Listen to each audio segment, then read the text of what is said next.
What's good, everybody? This is Brian Maziki, aka Franchise Play, and I'm here with another episode of Ask FP. It's a little bit late tonight, but it's still Tuesday. It's Tuesday, right? Yeah. Okay, so let's jump right into these questions without further ado. Let's see. First up, we got Simon Torvey Sunderland says, "Did you play NBA Live 15? And other than the cover athlete, is there any news on Live 16? Is it a game you'll play?" Well, hey, I know you asked this before E3 started, but taking a look at what I've seen so far, it looks pretty interesting. I still don't necessarily like some of the animations and the player models, but from a gameplay standpoint, hey, it looks like they're actually trying to do something kind of decent with the game. So it's way too early. I just put it like that. It's way too early for me to say for sure, but I can say that so far what I've seen, I have been at least intrigued, and that's all you can ask at this early stage. You're talking about E3, what is it? We're in the middle of June, the game doesn't come out until September 29th, the same day that NBA 2K16 comes out. So we don't know. We'll see, we'll definitely have to see. All right, let's take a look at this next question, which is also from Simon Torvey Sunderland, and he says, in Europe, at least in football, most transfers are done for money to get players. Is the trade system better or worse? That's a very interesting question, because the transfer market in world football is really it's a big deal. It's just like the trade deadline and that sort of thing. In MLB and in NBA. I think that I like the trade system better, just personally. I mean, you got players that are going off on loan and all this. I don't like that, man. In the United States, when talking about trading and free agency, teams and their fan bases, they play for keeps, man. It's like, we got this guy. This guy is a part of our team. And in the transfer market, for some reason, you don't seem to have the finality. I don't know. Maybe it's my not understanding it. I'm not sure. But that's that's my impression. Matt Price says, the Over the Edge pay-per-view, in your opinion, after Owen Hart failed, should the pay-per-view have continued? No, I don't think so. I don't. I mean, if you've ever heard the graphic explanation of what happened when Owen Hart, tragically died, there's no way in the world, in my opinion, that event should have continued. And I think about something. Like, say for instance, for whatever reason, right? For whatever reason, a guy in the NBA was to hurt himself to the point where he actually passed away, and they knew it because Jim Ross announced that he had passed away before the pay-per-view ended. If that was to happen, man, if the NBA didn't stop that game, it would be like a humongous uproar. So I think you got to stop the event. Matt Price also says, what do you think MLB could do to add more African Americans to the sport, or is it not as big of an issue anymore? I do see a few more African Americans, people somewhat getting into the sport a little bit more, because it's not a very popular sport in the African American community, and I'm going to explain to you why. My personal theory on that. I do think it's an issue, and I think that things like RBI, in the inner city, I forget what it's called, but it's for basically baseball in the inner city. But my opinion is this, and this might be a bit controversial, but baseball is a sport that is passed down generally from generation to generation, from father to son, and unfortunately, in a lot of black African American households, there's an absence of a father. So because there's an absence of a father, there's nobody for you to get the game from, because the game is slow, and most children are not going to be into the game unless they've had an adult to introduce it to them. So unfortunately, that's where that gap comes in. So hopefully we can get both of those things fixed. Matt Price also says, with LeBron and Tristan Thompson both being free agents next year, should the Cavs even try to sign Kevin Love? I mean, Cavs, to me, they have to sign Kevin Love. Even though, no matter what happens tonight, right? The NBA Finals is tonight, so some of y'all might not even watch this video until the game is over. But no matter what happens, the Cavs have to be encouraged by what's going on right now. I mean, they got LeBron James, me, Matt Price, iPod, King Carter, and QJB, and I'm not talking about our mob players out there. That's who's out there on the team with LeBron, and we're talking about we're in Game 6 of the NBA Finals. If you bring back all the people that are injured with Cleveland, I mean, they're scary. So to me, you got to bring back Kevin Love. Matt Price also says, who are your top 5 managers of all time? This is a good question, which is the reason why I made it the feature question in the title of the video. But I got to go like this. Number 1 is Jim Cornette. For the people who's too young to know about Jim Cornette, you better Google it. You better YouTube him.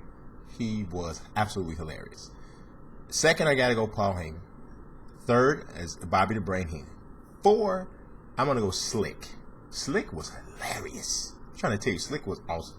And 5th, we're going to extend it out to valets and not just managers. And I got to go with the beautiful Miss Elizabeth. Man, Elizabeth was beautiful. Beautiful. And she played her role perfectly. So I thought it was dope. I thought she was dope. Golden State Fan 30 says, whatever happened to situationals in my GM mode in 2K? Because I remember back in 2K13, you could customize your own. Bruh. Or sis. I don't know who you are. But check it out. I really, I'm right with you. Because sometimes there's like videos and stuff that I want to do, like recreating situations or just some kind of cool kind of concepts. And the situationals would really come in handy very much if I still had access to them. But man, I mean, you could set up buzzer beaters and all kinds of cool stuff. But I mean, back in situationals, they used to have it where you could set the score, the amount of time, what's left in the game, everything. You could control every single thing. And I don't understand why you would take something like that out, because I don't think it took much to have in. It's just something that kind of just slipped off the table. I think it should be a staple that's always in there. Golden State Fan 30 also says, in the NBA next season, what team do you think will make a comeback from this year and do well? I think the Bucks. I can definitely understand why you say that. I would agree the Bucks look like a team that is I don't know if you could say a comeback, because the Bucks did make the playoffs. So I would think they would continue to improve and, get Jabari Parker back. They made a nice trade, dumping Ilyasova and getting an opportunity now to really go after Brook Lopez, which will give them a legitimate post threat, which is something that they didn't have. Because that's pretty much what the rumor is. They're clearing cap space so they can go after Brook Lopez. Jason Kidd really liked him. So I don't know. I think the Bucks is definitely a team. I think the Pelicans step up. They also make the playoffs. So yeah, we'll see. Matt Price also says, how hard do you think this is for Mark Jackson having to do commentary during these finals? It's funny that you said that, because I really felt the same way. And I think he's done a great job being professional and being objective and not at all ever really showing his hand or how he feels. And he's a human being, and he's a man, so he's got to feel a sting a little bit as you watch Steve Kerr get all of this credit for essentially taking the same roster that he helped build to respectability, and now he's getting all this credit as he kind of pushed him over the hump. A very similar thing happened with Phil Jackson. It must be a Jackson thing, but it's the other way around. Doug Collins was the head coach of the Chicago Bulls. And he couldn't, but it was a little bit longer. It took a little bit longer, but he couldn't quite get the Bulls over the hump against the Detroit Pistons. Well, Phil Jackson was his assistant. Doug Collins got fired. Phil Jackson comes in. Bulls go on a road to, not immediately, but on a road to winning 6 straight championships. So it's happened before. Von Resper Jr., my guy, he doesn't chime in that much, but when he does, it's cool. Von Resper Jr. says, what was the better rivalry, Hogan versus Andre or Hogan versus Savage? They both were really good, but I would say Hogan.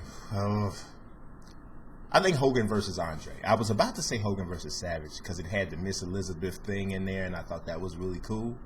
But the Hogan versus Andre, when Andre rips this shirt off of Hogan, and it accidentally, the cross on Hogan's neck accidentally cuts his chest. You look back at that promo and you'll see what I mean. He accidentally cuts his chest when he rips it off. The look on Hogan's face is like it was one of his better acting jobs, because he truly looked hurt. Maybe it was because that scratch actually did, but it was cool. It was cool, and that kind of pushed it over for me. Jovan Radovanovic says, which EuroLeague player, if any, would you like to see in the NBA? Well, that's easy for me. Well, outside of the guys I know who are coming, like Mario Hezonja, this dude's a beast. But for me personally, Ante Tomic is the big guy for Barcelona. I think that he is really, he's like 7'2", 7'3". He's humongous. I think if he ever does come to the NBA, which I'm hearing that there's some rumors that he may be interested, finally, he's actually, the Utah Jazz own his rights. If he ever comes to the NBA, you could be looking at somebody who would have a Sabonis-like impact, because Sabonis came to the NBA late. I think he was like a 30-year-old rookie. Tomic is somewhere in that same age range, and I think you could see a similar type of impact. But the guy's humongous. He's not a superstar, but he definitely could be a difference maker. Tyler Knoll says, what are your thoughts about EA Sports this year at E3? I'm glad you asked, Tyler. I was overall, I would say I use the word intrigued. I don't think that NHL 16 got enough time because it looked amazing. And the game played great last year. And if you factor in the fact that now we got a full complement of features, now I'm really excited. The FIFA presentation was good, but I'll be honest, with all due respect to Pele, he was really up there too long. I was like, what is really going on? I don't know. Live was very interesting. It's going to be very interesting to see what they do in regards to their face scan thing. That looked cool, but we don't know how well that's going to work. Madden looked good, but I got to get that in my hands first before I can say. But the graphics look really, really good. So we'll see. Also, Need for Speed was awesome. It looked, and I'm not even a big Need for Speed fan, but it looked really awesome. Tyler Noel also says, do you think EA will announce EA Sports UFC 2? That's one of my biggest disappointments about EA, because we didn't get any discussion of a fight night or EA Sports UFC.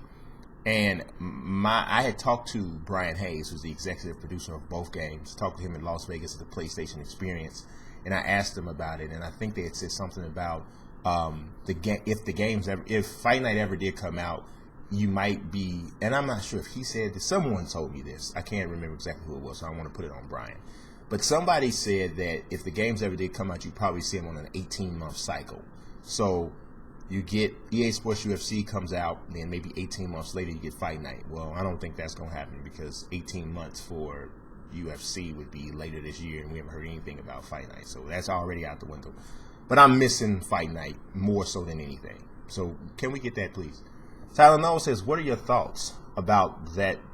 About the fact that there might be a Team WWE versus Team NXT match at SummerSlam or Survivor Series? I think that's awesome.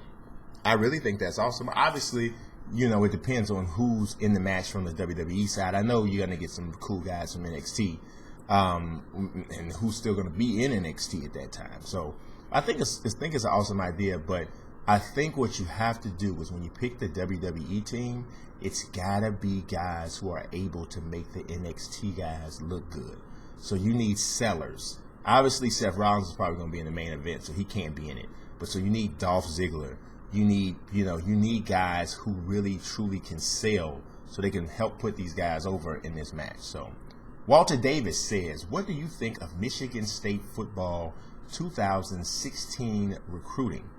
Man, to be honest with you, I really haven't paid a lot of attention to Michigan State football. So I'm going to be absolutely real with you right now, and we're going to look up Michigan State football recruiting, because I could sit here right now and I could lie to you, man, and I could say, well, let me tell you about Jimmy Bilson.